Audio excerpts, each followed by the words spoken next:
dia! Boa tarde! Boa noite! Estamos começando mais um Matando Robô Gigante Show!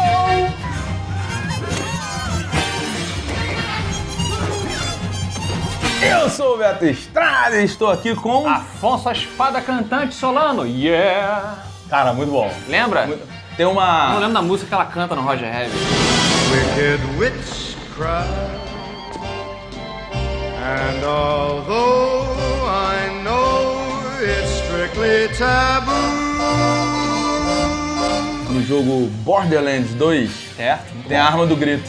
Você vai atirando...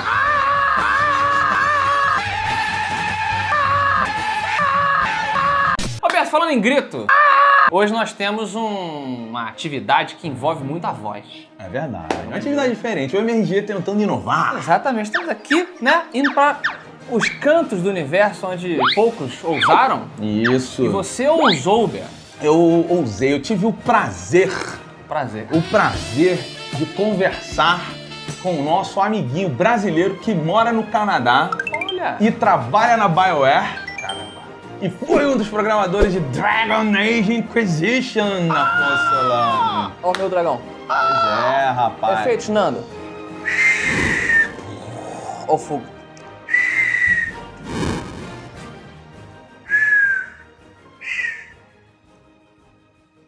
Vamos?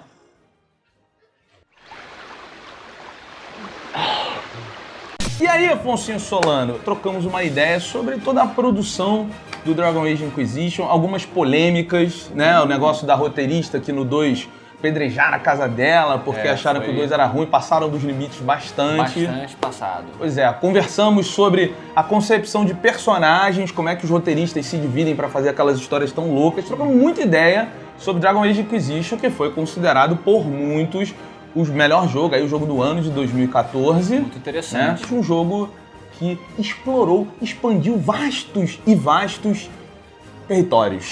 Vamos descobrir com o nosso amigo Seco.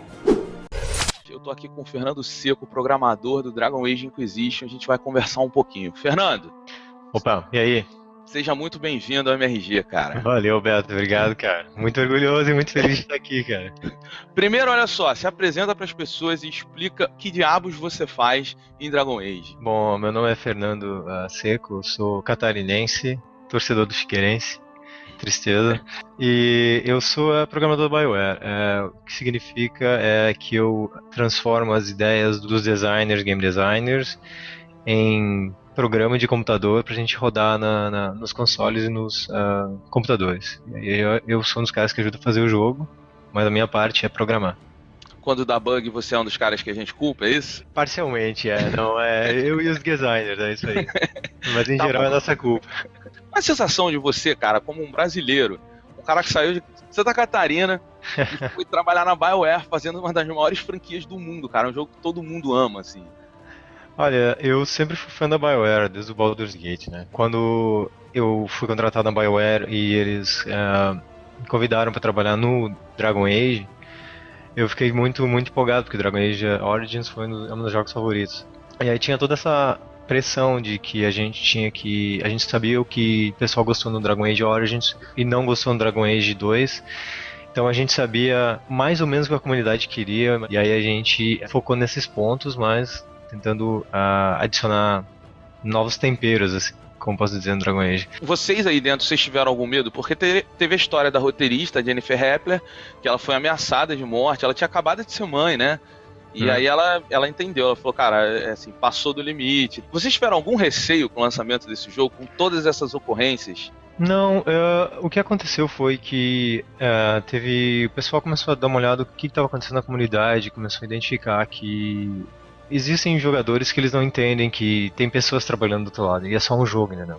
Eles levam para um outro lado, mas o pessoal não teve, assim, receio. Por exemplo, teve coisas de comunidade que foram feitas para tentar evitar esse tipo de coisa, porque ninguém tem o direito de fazer o que foi feito, né, com ela. Sim. Mas no jogo, assim, o pessoal sabia que a gente tinha uma responsabilidade de entregar um jogo melhor do que foi o Dragon Age 2, e esse foi o grande motivador, entendeu? E vocês conseguem ver o Brasil com um crescimento no mercado? Porque assim, eu tava conversando com um dos responsáveis pelos cinematics da Blizzard, e ele é brasileiro também. E ele me perguntou sobre o mercado e ele falou uma frase que eu achei muito interessante. Ele falou assim, quando eu saí do Brasil há 10 anos, o mercado brasileiro era muito promissor. E até hoje, ele ainda é só promissor. E você vê muita gente fazendo independente, você vê, agora existe um boom, né? A galera tá tentando, você vai ter jogo entrando na PSN, o Torrent, já tem outros jogos também entrando na Live, então como é que vocês veem isso daí de fora? Eu acho que a maior visibilidade que eu tenho é sobre artistas mesmo. Tem tipo o jogo Towerfall, que teve 2 brasileiros artistas que trabalharam, né? Mas assim, o Brasil tem talento, sabe? Mas o problema é que o Brasil não tem eu não vejo o Brasil com uma estrutura pra suportar esse pessoal, entendeu? Não existe um ecossistema que consiga pegar todo esse talento e fazer alguma coisa com ele. É mais, o pessoal aqui de fora consegue ter uma visão muito melhor do que fazer, como usar os brasileiros no sentido de, tem um monte de gente talentosa, vamos terceirizar eles, já que a gente não pode dar visto de trabalho para todo mundo, e acaba dando contratos temporários para esse pessoal, entendeu? Agora olha só, vamos voltar para Dragon Age então, que é o que as pessoas querem saber. Aí, ó. Olha aí, é um Kunari na sua camisa, certo? É isso aí. So whatever I am, I'm on your side. Cara, Dragon Age Inquisition veio tanto para PS3 e 360 quanto para PS4, Xbox One e PC. Certo. Mas é um desenvolvimento focado numa nova geração. Qual é a dificuldade de se trabalhar e o que vocês finalmente conseguiram colocar no Dragon Age que vocês não tinham possibilidade por causa do motor? Isso é uma parte que você mencionou importante, que a grande diferença que sempre houve nos jogos da BioWare é que eles eram jogos assim, onde o espaço onde você jogava era limitado, sempre eram tipo corredores ou lugares pequenos. Então quando a gente mudou para Frostbite, a primeira reação foi, o que a gente pode fazer, já que a gente pode fazer mundos muito grandes, sabe, com muita qualidade. E o primeiro foco foi tentar entregar alguma coisa que a gente nunca havia feito em Dragon Age, que é um mundo grande, exploração, e fazer toda a utilização de recursos do engine. O efeito colateral disso é que você acaba perdendo e sofrendo muito na Xbox 360 e PS3, porque o poder de processamento deles não é o maior. Então, o que acontece é, se você focar somente em PC, tu vai penalizar todas as plataformas. Se você balancear entre PC, PS4 e Xbox One, você vai ter 3 plataformas muito boas e aí você vai sofrer um pouco que a gente chama de geração passada, né? A PS3 e Xbox 360. E o grande desafio mesmo é como você faz para, por exemplo, ter uma qualidade visual que é a par com a nova geração. A gente gosta de dizer que a gente tem as melhores histórias que você pode jogar. Então as histórias sempre tem muita narrativa e o aspecto facial é muito importante pra gente.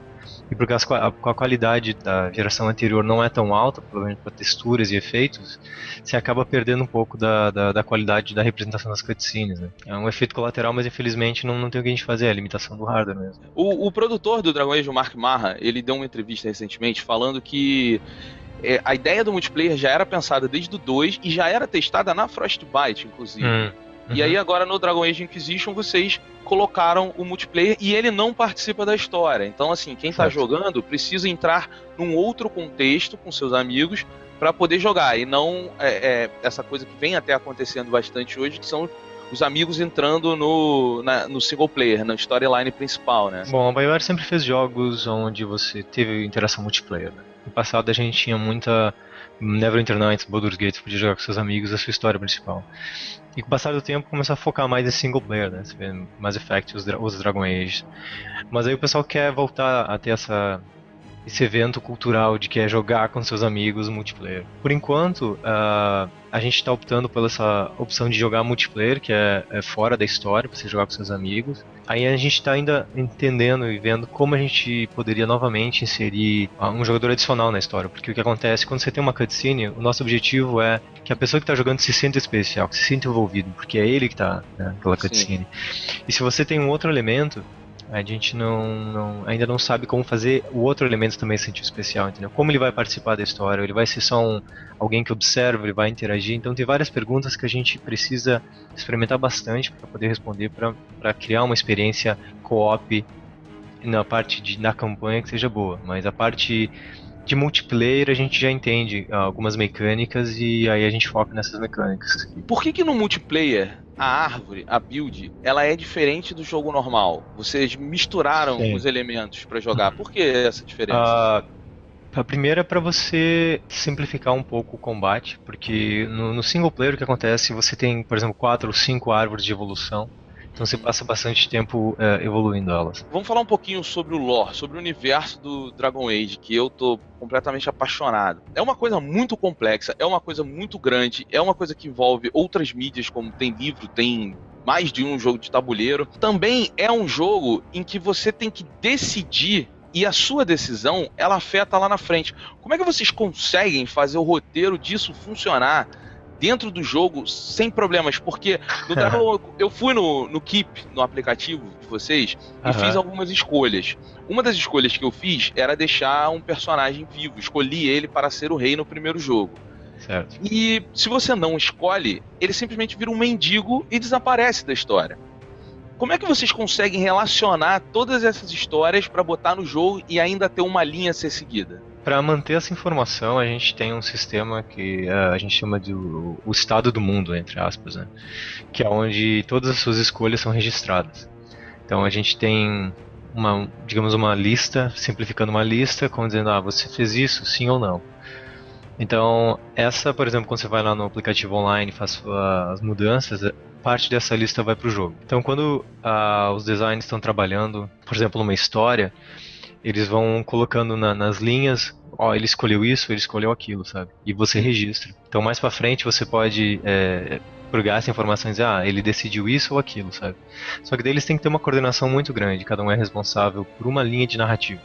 Então, por exemplo, tem o Inquisitor tem por exemplo, um time de 2 ou 3 pessoas que fazem. Cada um dos seguidores lá você tem talvez um por personagem, 2 por personagem. Então eles são responsáveis por bolar toda a história do background. Então eles montam uma história, apresentam os chefes deles e aí eles trabalham nisso até chegar a um formato adequado. E aí todos eles tentam dizer, o meu personagem vai ter essa linha aqui. Nesse momento você pode decidir, por exemplo, se ele morre ou se ele vive. E aí o cara fala, beleza, então eu vou ver se... Quando eu for fazer essa cinemática, eu vou ver se o personagem tá vivo ou tá morto. Se ele estiver morto, eu não boto ninguém. Ou eu faço só um comentário, que pena que fulano não tá aqui, ele morreu, sabe? Existe uma equipe, acredito que exista, mas como é que funciona na situação de outras mídias? Como contar a história? Por exemplo, a história da Divina com a Liliana, que é muito citada no Dragon Age Inquisition, ela tem um livro contando como elas se conheceram e aquilo tudo. Como é que funciona essa ligação dos roteiros? Conversei com um escritor um tempo atrás. Basicamente você ganha um dos personagens, sabe? E ele tem umas características que ele tem que apresentar. Então cada escritor vai desenvolver aquelas características da forma que ele acha mais adequado e vai voltar a apresentar, por exemplo, para o seu chefe, sabe? Então, por exemplo, no caso da Liliana, ela tem que ser uma devota, ela tem que acreditar, mas ela também ao mesmo tempo é uma assassina. Então você tem que usar essas 3 características nela. Então o pessoal vai desenvolver, criar toda a background story com a Divine, qual era a relação das duas. Então daí conversa com o cara que é aquele que centraliza todo o lore, né? A gente tem um design que faz isso. Eles falam, isso faz sentido, ela era a mão esquerda da Divina, ela tem uma relação estranha com a Cassandra, porque a Cassandra é a mão direita. Então você tem que citar isso em vários aspectos, você tem que sempre incluir a Cassandra nas narrativas.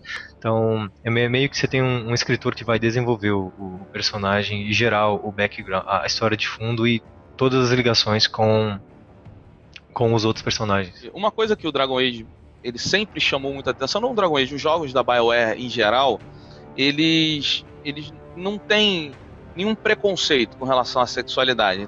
Sorry to disturb your rest, Inquisitor, but our oh, sweet maker. Cullen, how's it going? Is the Inquisitor awake? I thought perhaps we... This is actually, well... I'm so sorry.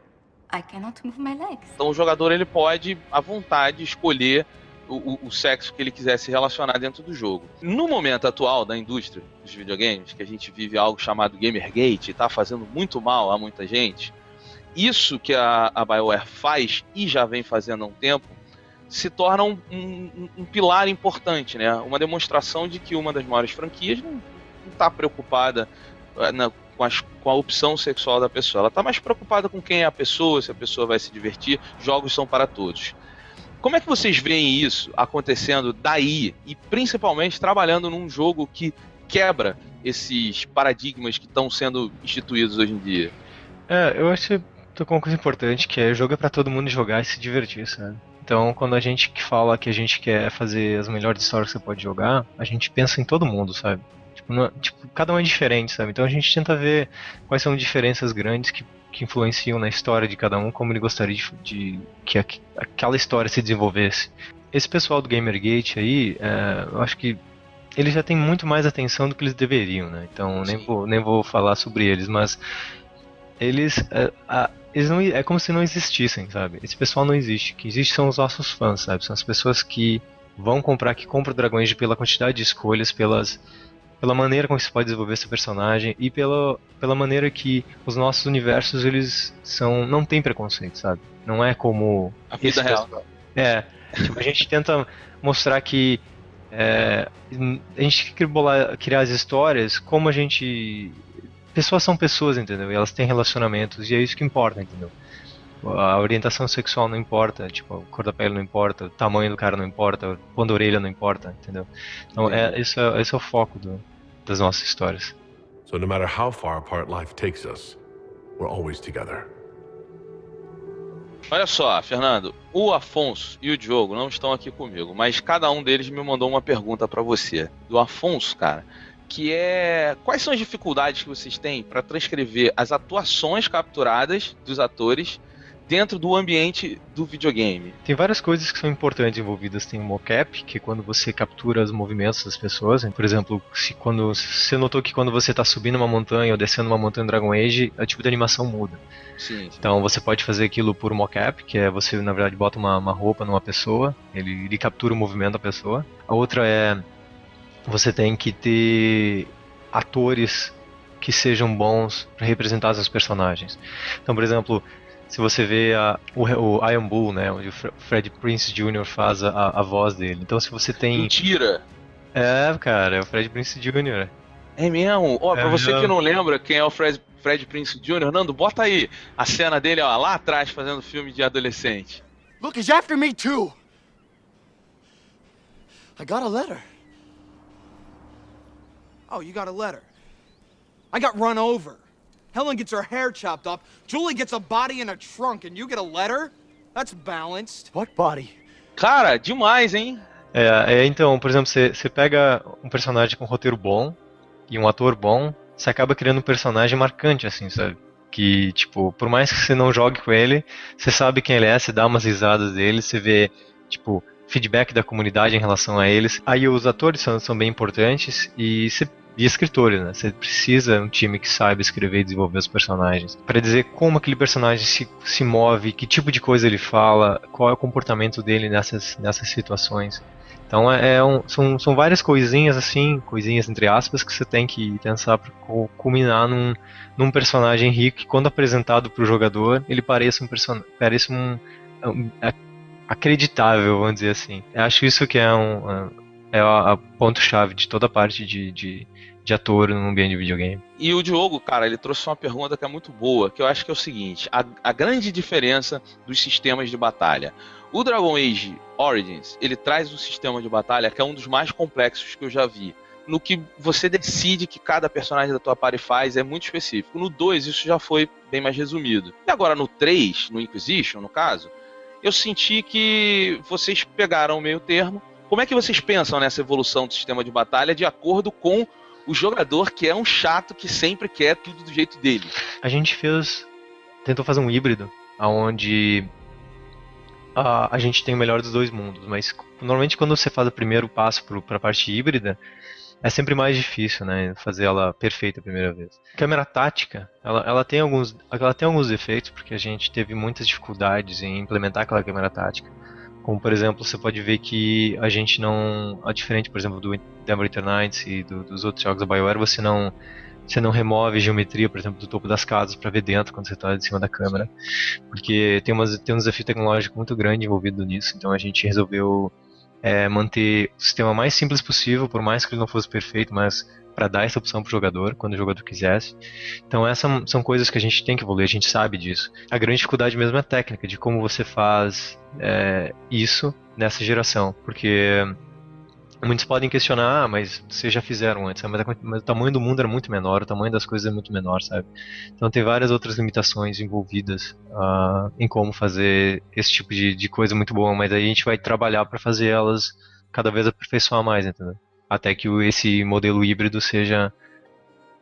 nunca vai ser perfeito, mas ele sempre vai evoluir. Fernando, você já me falou, mas a gente vai mostrar para as pessoas. Existe um prêmio de quem trabalha em um jogo da BioWare e chega ao final dessa jornada, né? Isso, então, todo mundo que trabalha em jogos da EA, a gente ganha uma plaquinha no final. No caso, essa aqui é a minha plaquinha. Olha aqui aí. Tá o jogo que vai pra prensa. Então aqui tem até não sei se você consegue ver, mas tá escrito beta alguma coisa. Daí aqui é a capa do jogo, né? Dragon Age. E aqui tem a plaquinha.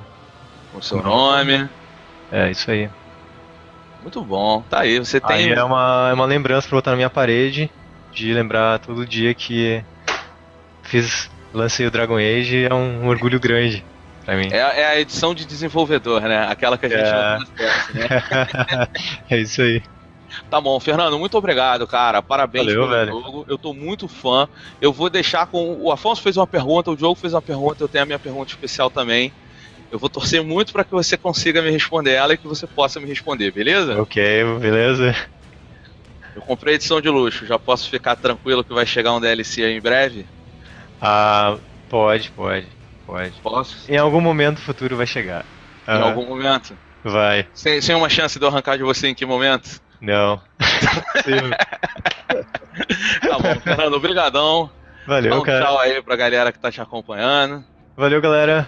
Novamente, muito obrigado ao pessoal da MRG pela oportunidade. É muito bom poder falar com o pessoal do Brasil que gosta de videogame, com os nossos fãs, porque videogame sem fã não é nada. Então, muito obrigado a vocês pela audiência, pelo carinho, aí o pessoal da MRG pela oportunidade. Muito obrigado mesmo. É isso aí, pessoal. Tá bom, e se você quiser ouvir um pouquinho mais do Fernando falando sobre videogame, ele tá junto lá do Giliard no podcast, só dá uma procurada, tá o link aí na postagem. Vocês também podem ouvir um pouquinho mais sobre quem faz videogame, tá bom? Meu nome é Fernando Seco, desenvolvedor da BioWare, trabalhando no Dragon Age Inquisition, e se você quiser saber mais sobre o Dragon Age, fique ligado aqui no Matando Robô Gigante.